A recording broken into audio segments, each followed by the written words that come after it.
Keseimbangan batin, sebuah keadaan di mana seseorang merasa stabil, tenang, dan harmonis dalam dirinya sendiri, adalah tujuan yang diinginkan banyak orang. Namun, dalam kehidupan yang seringkali penuh dengan tekanan eksternal dan perubahan yang tidak terduga, mencapai kedamaian bisa menjadi tantangan yang nyata. Itulah mengapa filsafat Stoik, yang berasal dari zaman Yunani kuno, menawarkan serangkaian prinsip dan praktik untuk membantu kita mencapai keseimbangan batin ini. Stoikisme tidak hanya menjadi filsafat intelektual, tetapi juga menjadi panduan praktis untuk menjalani hidup yang lebih tenang dan bermakna.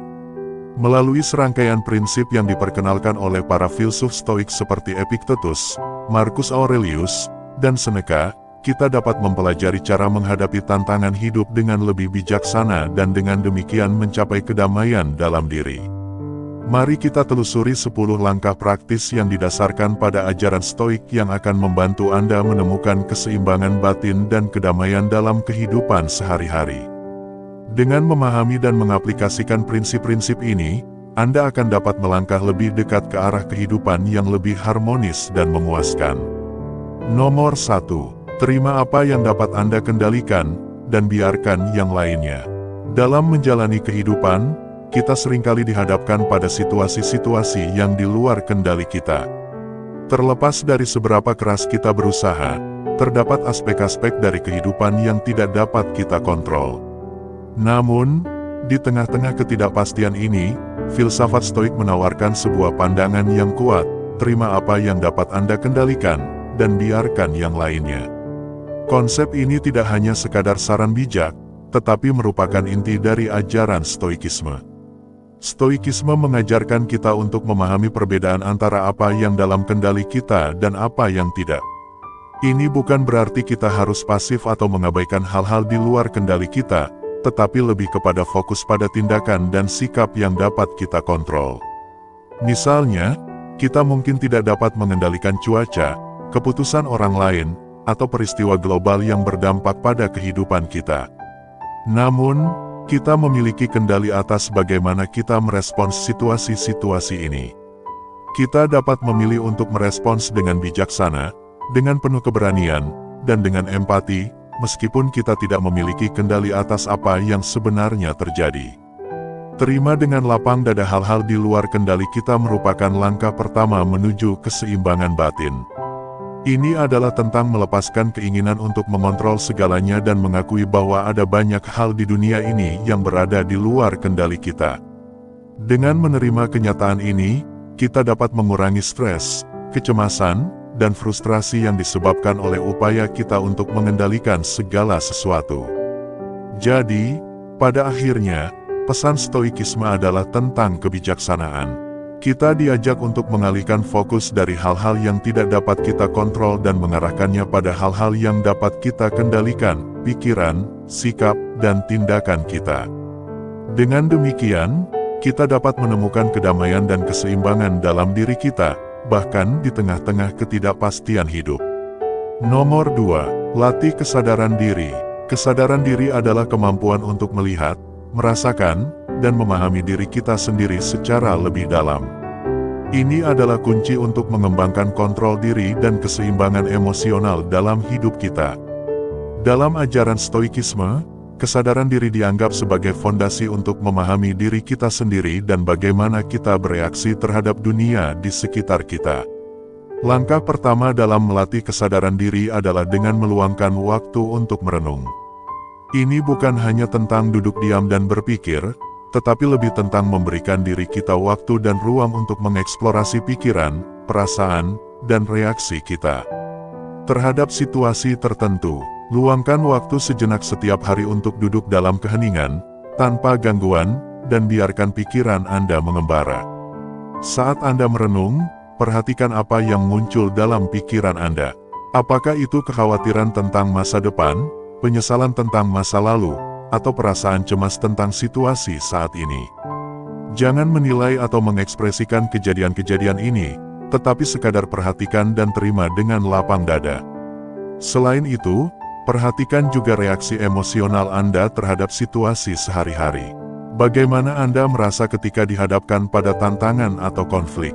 Apakah Anda cenderung bereaksi dengan marah, kecemasan, atau kesedihan? Kesadaran diri memungkinkan kita untuk mengidentifikasi pola-pola ini dalam reaksi emosional kita dan memahami akar penyebabnya. Dengan praktik yang konsisten, kesadaran diri membantu kita mengembangkan pemahaman yang lebih dalam tentang diri kita sendiri. Ini memungkinkan kita untuk mengenali pola-pola berpikir dan reaksi emosional yang merugikan dan memberi kita kesempatan untuk mengubahnya. Melalui latihan kesadaran diri, kita menjadi lebih berdaya dalam mengelola emosi kita dan menavigasi kehidupan dengan lebih bijaksana. Kita menjadi lebih mampu menahan diri dari bereaksi secara impulsif dan merespons situasi dengan lebih tenang dan penuh pengertian. Dengan demikian, kesadaran diri adalah kunci untuk mencapai keseimbangan emosional dan kesejahteraan dalam hidup kita. Ini membantu kita meraih kedamaian dalam diri, bahkan di tengah-tengah kekacauan dunia luar. Nomor 3. Praktikkan penilaian objektif. Dalam kehidupan yang seringkali penuh dengan tantangan dan konflik, kemampuan untuk melakukan penilaian objektif sangatlah berharga. Ini adalah keterampilan yang diajarkan oleh ajaran Stoikisme, yang menekankan pentingnya menghadapi situasi dengan logis dan objektif, tanpa terjerat dalam emosi yang tidak seimbang. Langkah pertama dalam praktik penilaian objektif adalah melepaskan diri dari pengaruh emosi yang kuat. Saat kita dihadapkan pada situasi yang menantang, emosi kita cenderung mengambil alih, mempengaruhi persepsi dan penilaian kita. Oleh karena itu, penting untuk mengambil langkah mundur dan mencoba melihat situasi tersebut dari sudut pandang yang lebih netral. Ketika mengevaluasi situasi, pertimbangkan fakta-fakta yang ada dengan cermat. Hindari membuat asumsi atau mengandalkan penilaian yang didasarkan pada emosi semata. Alih-alih, cari bukti yang konkret dan objektif yang dapat mendukung analisis Anda. Selain itu, cobalah untuk melihat situasi dari berbagai sudut pandang. Terkadang, perspektif yang berbeda dapat membantu kita mendapatkan pemahaman yang lebih lengkap tentang situasi tersebut. Ini juga membantu kita menghindari penilaian yang terlalu subjektif atau sempit. Setelah mengumpulkan semua informasi yang relevan, cari solusi yang rasional dan efektif. Tanyakan pada diri sendiri, apa yang akan menjadi langkah terbaik untuk diambil dalam situasi ini. Bagaimana kita dapat mengatasi tantangan ini dengan cara yang paling efisien dan bermakna? Praktik penilaian objektif memungkinkan kita untuk membuat keputusan yang lebih baik dan menghadapi tantangan dengan lebih efektif. Ini membantu kita untuk tetap tenang dan terfokus, bahkan dalam situasi yang penuh tekanan atau konflik. Dengan mempraktikkan penilaian objektif secara teratur, kita dapat mengembangkan kejernihan pikiran dan kebijaksanaan yang diperlukan untuk mengatasi berbagai situasi dalam hidup. Nomor 4. Terima ketidakpastian. Ketidakpastian adalah salah satu kenyataan paling fundamental dalam kehidupan. Meskipun kita mungkin memiliki rencana dan harapan, dunia di sekitar kita terus berubah dengan cara yang tidak terduga. Dalam ajaran Stoikisme, memahami dan menerima ketidakpastian adalah kunci untuk meraih ketenangan batin. Seringkali, ketidakpastian memicu kecemasan dan ketidaknyamanan. Kita cenderung merasa tidak aman ketika tidak tahu apa yang akan terjadi di masa depan. Namun, dalam realitasnya, ketidakpastian adalah bagian alami dari pengalaman manusia. Tidak ada yang dapat dengan pasti memprediksi atau mengendalikan semua aspek dalam hidup. Jadi, bagaimana kita bisa meraih ketenangan dalam ketidakpastian ini? Jawabannya adalah dengan menjadi fleksibel dan siap untuk beradaptasi dengan perubahan yang terjadi. Ini melibatkan melepaskan harapan dan ekspektasi yang terlalu kaku tentang bagaimana hal-hal seharusnya berjalan. Sebagai gantinya, kita perlu membuka diri untuk menerima apapun yang datang, baik itu sukses atau kegagalan, dengan sikap yang sama-sama tenang. Penting untuk diingat bahwa ketidakpastian juga membawa dengan itu peluang untuk pertumbuhan dan pembelajaran. Ketika kita menghadapi situasi yang tidak pasti, kita memiliki kesempatan untuk mengembangkan keterampilan adaptasi dan ketahanan. Ini memungkinkan kita untuk tumbuh dan berkembang, bahkan di tengah-tengah ketidakpastian. Praktik Stoikisme menekankan pentingnya hidup sesuai dengan kodrat dan menerima segala sesuatu apa adanya. Dengan cara ini, kita dapat melepaskan ketegangan dan kecemasan yang disebabkan oleh upaya kita untuk mengendalikan segala sesuatu. Sebaliknya, kita dapat menemukan kedamaian dalam menerima bahwa hidup adalah perjalanan yang penuh dengan ketidakpastian, dan itulah yang membuatnya begitu berharga dan berarti. Dengan menerima dan merangkul ketidakpastian sebagai bagian dari kehidupan, kita dapat membuka diri untuk pengalaman yang lebih kaya dan memperoleh ketenangan batin yang lebih dalam. Ini adalah langkah penting dalam perjalanan kita untuk menjalani kehidupan yang lebih bijaksana dan bermakna. Nomor 5. Kembangkan sikap tahu diri. Mengembangkan sikap tahu diri adalah fondasi penting dalam perjalanan menuju keseimbangan batin. Itu melibatkan pengenalan yang jujur tentang siapa kita sebenarnya, baik kekuatan maupun kelemahan kita. Dalam ajaran Stoikisme, kesadaran akan diri sendiri adalah landasan untuk pertumbuhan pribadi dan keseimbangan emosional. Langkah pertama dalam mengembangkan sikap tahu diri adalah dengan meluangkan waktu untuk refleksi diri. Ini melibatkan merenungkan tentang pengalaman hidup kita, baik yang baik maupun yang buruk, dan mengidentifikasi apa yang membuat kita unik. Ini adalah kesempatan untuk menggali lebih dalam ke dalam diri kita sendiri, untuk memahami motivasi, nilai-nilai, dan keinginan yang mendasari tindakan kita. Ketika kita mulai mengenali kekuatan dan kelemahan kita, penting untuk menerima diri kita apa adanya. Ini berarti tidak hanya merayakan prestasi dan bakat kita, tetapi juga mengakui daerah-daerah di mana kita mungkin perlu berkembang lebih lanjut. Sikap penerimaan ini adalah kunci untuk meraih kedamaian batin dan mengatasi rasa tidak aman atau ketidakpuasan yang mungkin kita rasakan.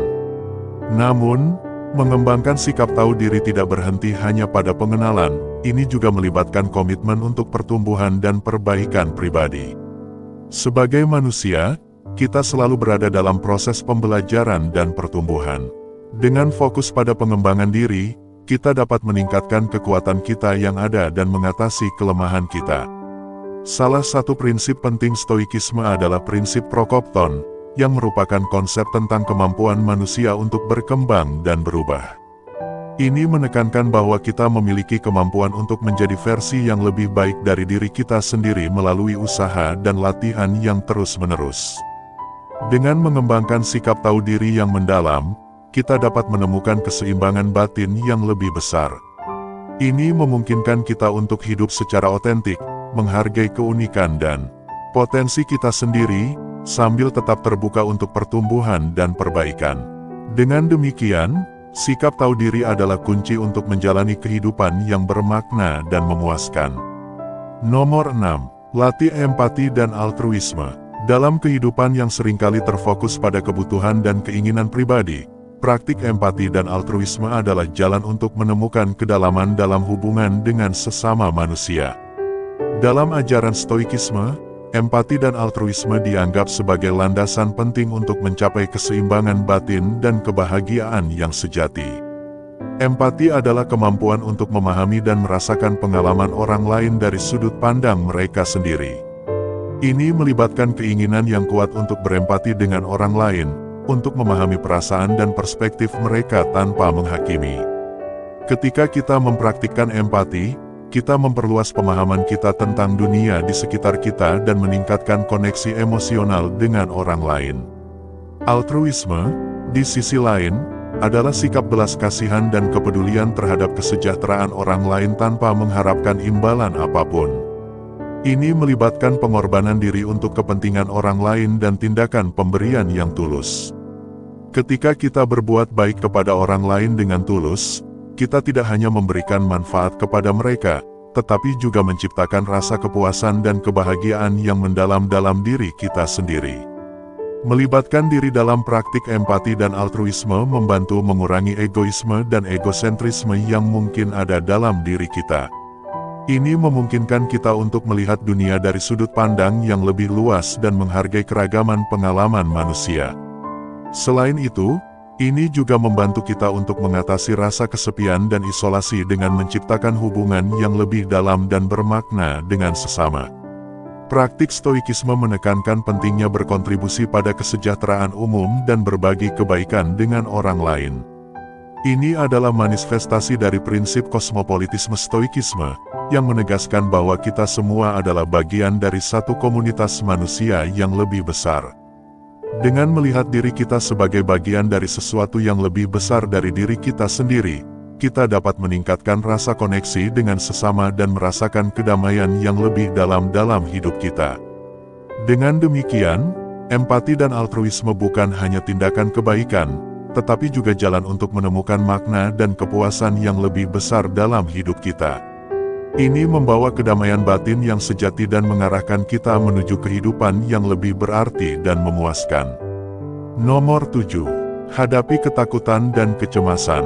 Ketakutan dan kecemasan adalah bagian alami dari pengalaman manusia, tetapi bagaimana kita meresponsnya adalah kunci untuk mencapai keseimbangan batin. Dalam ajaran stoikisme, kita diajarkan untuk menghadapi ketakutan dan kecemasan dengan berani dan penuh kebijaksanaan, bukan dengan penolakan atau penindasan. Langkah pertama dalam menghadapi ketakutan adalah dengan mengidentifikasi apa yang sebenarnya kita takuti.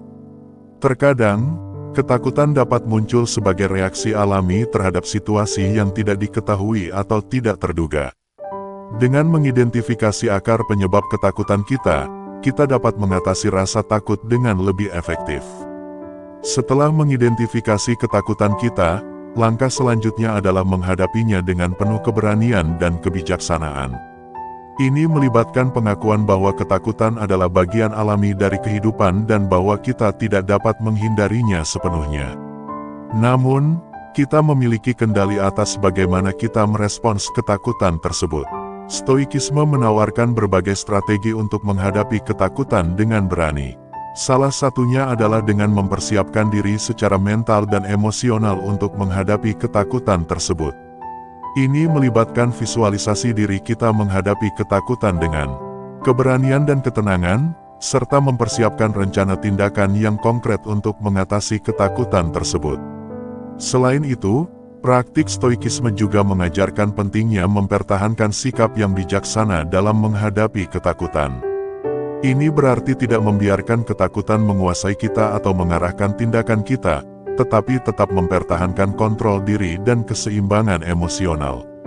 Melalui praktik ini, kita dapat mengatasi ketakutan dan kecemasan dengan lebih efektif, sehingga memungkinkan kita untuk mengambil tindakan yang diperlukan untuk mencapai tujuan kita. Lebih dari itu, kita dapat mengalami kedamaian batin yang lebih dalam, karena kita menyadari bahwa kita memiliki keberanian dan kebijaksanaan yang diperlukan untuk menghadapi tantangan hidup. Nomor 8. Praktikkan rasa syukur. Dalam kehidupan yang seringkali dipenuhi dengan ambisi dan keinginan untuk lebih banyak lagi, praktik rasa syukur adalah kunci untuk menemukan kepuasan dan kedamaian batin. Dalam ajaran stoikisme, kita diajarkan untuk menghargai hal-hal kecil dalam hidup sehari-hari sebagai cara untuk membangun rasa syukur yang mendalam. Praktik rasa syukur tidak hanya tentang menghargai pencapaian besar atau keberuntungan besar dalam hidup. Sebaliknya, ini juga melibatkan pengakuan dan penghargaan terhadap hal-hal sederhana yang sering kita anggap remeh. Ini bisa berupa momen kecil kebahagiaan, seperti sinar matahari yang hangat di pagi hari, senyuman seorang teman, atau secangkir kopi yang nikmat. Melalui praktik rasa syukur, kita belajar untuk melihat sisi terang dalam setiap situasi, bahkan dalam saat-saat sulit atau tantangan. Ini membantu kita untuk tetap optimis dan bersyukur atas apa yang kita miliki, bukan terus-menerus berfokus pada apa yang belum kita capai. Selain itu, praktik rasa syukur juga membantu kita untuk mengurangi keinginan untuk terus-menerus mencari lebih banyak. Ketika kita menghargai apa yang sudah kita miliki, kita menjadi lebih puas dengan apa yang ada dalam hidup kita saat ini. Ini membantu kita untuk mengatasi godaan untuk terus mengejar kebahagiaan di luar diri kita sendiri, dan memungkinkan kita untuk menemukan kedamaian dan kepuasan dalam momen sekarang. Praktik rasa syukur dapat dilakukan dengan sederhana, seperti menyimpan jurnal rasa syukur di mana kita mencatat hal-hal yang kita hargai setiap hari. Ini membantu kita untuk tetap fokus pada sisi positif dalam hidup kita dan mengembangkan sikap yang lebih bersyukur secara keseluruhan. Dengan mempraktikkan rasa syukur secara teratur, kita dapat merasakan peningkatan dalam kebahagiaan dan kesejahteraan kita secara keseluruhan. Ini membawa kedamaian batin yang lebih dalam dan membantu kita untuk hidup dengan lebih penuh kesadaran dan kepuasan. Nomor 9. Terima kematian sebagai bagian dari kehidupan. Dalam perjalanan hidup manusia, kematian adalah satu-satunya kepastian yang pasti. Dalam ajaran Stoikisme, kita diajarkan untuk menerima kematian sebagai bagian alami dari kehidupan manusia. Dengan memahami dan menerima kenyataan ini, kita dapat menghargai waktu yang kita miliki dan menjalani hidup dengan penuh arti. Stoikisme mengajarkan bahwa hidup manusia adalah seperti segelintir pasir di antara lautan waktu yang tak terbatas. Kita lahir, kita hidup, dan pada akhirnya kita meninggal. Ini adalah proses yang tak terelakkan dan alami bagi semua makhluk hidup. Menerima kematian bukan berarti mengabaikan atau menghindarinya. Sebaliknya, itu berarti memahami bahwa kematian adalah bagian yang tak terpisahkan dari pengalaman manusia. Ini adalah titik akhir dari perjalanan kita di dunia ini, dan pada saat yang sama, itu adalah titik awal dari sesuatu yang baru, apapun itu. Dengan menerima kematian, kita menjadi lebih sadar akan pentingnya waktu yang kita miliki di dunia ini. Kita menyadari bahwa setiap momen adalah berharga, dan kita memiliki tanggung jawab untuk menjalani hidup kita dengan penuh arti dan tujuan. Ini menginspirasi kita untuk hidup dengan penuh kesadaran, menghargai setiap momen yang kita miliki, dan mengejar hal-hal yang benar-benar penting bagi kita. Stoikisme juga mengajarkan pentingnya menjalani hidup dengan integritas dan kebajikan, karena itulah yang akan menjadi warisan sejati kita ketika kita meninggalkan dunia ini. Dengan memperhatikan nilai-nilai yang benar dan hidup sesuai dengan prinsip-prinsip tersebut, kita dapat meninggalkan jejak yang berarti di dunia ini, bahkan setelah kita tiada. Menerima kematian sebagai bagian alami dari kehidupan manusia membebaskan kita dari ketakutan dan kecemasan yang terkait dengan kematian. Ini memungkinkan kita untuk hidup dengan lebih berani dan lebih penuh arti, mengambil risiko yang diperlukan, dan mengejar impian kita tanpa terbebani oleh ketakutan akan akhir yang tak terhindarkan. Dengan demikian, Stoikisme mengajarkan kita untuk tidak melarikan diri dari kenyataan kematian, tetapi untuk merangkulnya sebagai bagian yang tak terpisahkan dari pengalaman manusia. Dengan demikian, kita dapat hidup dengan lebih penuh kesadaran, lebih penuh arti, dan lebih berani dalam menghadapi tantangan hidup yang kita hadapi. Nomor 10. Lakukan refleksi diri secara teratur. Refleksi diri adalah kunci untuk pertumbuhan pribadi dan perkembangan spiritual dalam ajaran Stoikisme.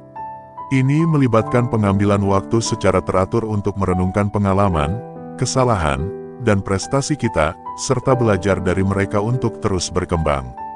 Seringkali dalam kehidupan sehari-hari, kita terjebak dalam kesibukan dan rutinitas yang membuat kita lupa untuk meluangkan waktu untuk merenung. Namun, merenung adalah praktik yang penting untuk memahami diri kita sendiri dengan lebih baik, memperbaiki diri, dan memperluas pemahaman kita tentang dunia di sekitar kita. Saat kita melakukan refleksi diri, kita melihat kembali pengalaman, kesalahan, dan prestasi kita dengan penuh perhatian dan ketelitian. Kami mengevaluasi tindakan kita, mempertimbangkan apa yang telah berhasil dan apa yang mungkin bisa diperbaiki. Ini adalah kesempatan untuk belajar dari pengalaman masa lalu dan mengaplikasikan pelajaran tersebut dalam kehidupan sehari-hari. Selain itu, refleksi diri juga memungkinkan kita untuk melihat lebih jauh dari permukaan dan menggali lebih dalam ke dalam diri kita sendiri. Kami mengeksplorasi nilai-nilai, keyakinan, dan tujuan kita, serta mengevaluasi sejauh mana kita hidup sesuai dengan mereka. Ini memungkinkan kita untuk hidup dengan lebih konsisten dengan nilai-nilai yang kita anut dan mengarahkan tindakan kita ke arah yang lebih bermakna. Praktik Stoikisme menekankan pentingnya refleksi diri sebagai cara untuk mencapai kearifan dan pemahaman yang lebih dalam tentang diri kita sendiri. Ini adalah proses yang berkelanjutan, di mana kita terus-menerus mengembangkan pemahaman dan pengetahuan kita tentang diri kita sendiri. Dengan melakukan refleksi diri secara teratur, kita tidak hanya menjadi lebih sadar akan diri kita sendiri, tetapi juga lebih mampu menghadapi tantangan hidup dengan bijaksana. Ini memungkinkan kita untuk terus berkembang dan menjadi versi terbaik dari diri kita sendiri, serta hidup dengan lebih penuh makna dan tujuan.